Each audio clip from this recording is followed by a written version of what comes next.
Welcome to 2022 Talks, where we are following our democracy in historic times. There are politicians in this country, beginning with Donald Trump, who have lied to the American people. People have been betrayed.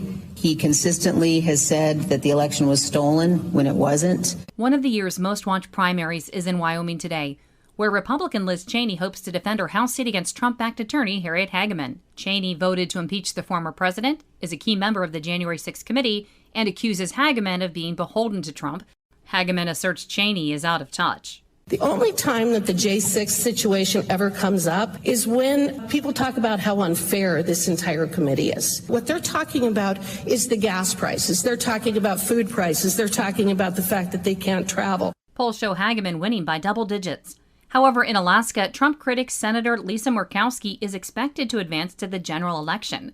In a new primary system, all candidates, regardless of party, run on the same ballot, with the top four reaching November's ballot. Meanwhile, former Republican governor and vice presidential nominee Sarah Palin is among the candidates in a special election to replace the late Congressman Don Young.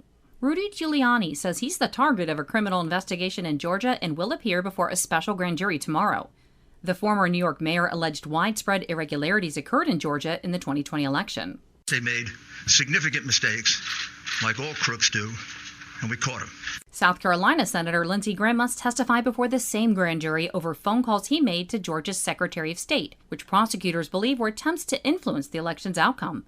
Graham claims the calls were about official election business. I suggested as you go forward, can you change it to make sure that a bipartisan team verifies signatures, and if there's a dispute, come up with an appeal process. Graham is appealing the decision. The Justice Department wants a federal court to maintain the secrecy of the affidavit used to justify the search of Donald Trump's Florida home, arguing it would undermine its investigation. An unsealed search warrant revealed about 20 boxes were removed, including a set marked as classified. President Joe Biden will sign the Inflation Reduction Act into law today.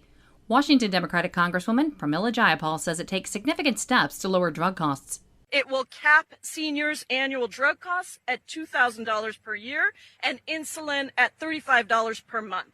For the first time ever, we got our toe in the door to take on the price gouging by Big Pharma. For the first time ever, Medicare can begin negotiating drug prices. It also includes measures to address climate change and raise some corporate taxes. And the White House is firing back at a House Republican report on the U.S. withdrawal from Afghanistan. It suggests the Biden administration failed to plan adequately, but the White House countered the findings are partisan and inaccurate. I'm Mary Sherman for Pacifica Network and Public News Service.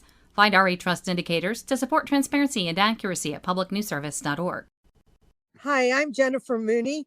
Welcome to what is our new Hope Interrupted podcast based on the work from our book, Hope Interrupted, that I co-authored with my good friend Byron McCauley. Hey, Jennifer, I'm looking forward to this podcast as much as I was looking forward to writing this book with you. We hope to interview some high impact folks as well as have a little fun. We're going to cover stories of hope. To learn more about our podcast and our book, please visit www.hopeinterrupted.com.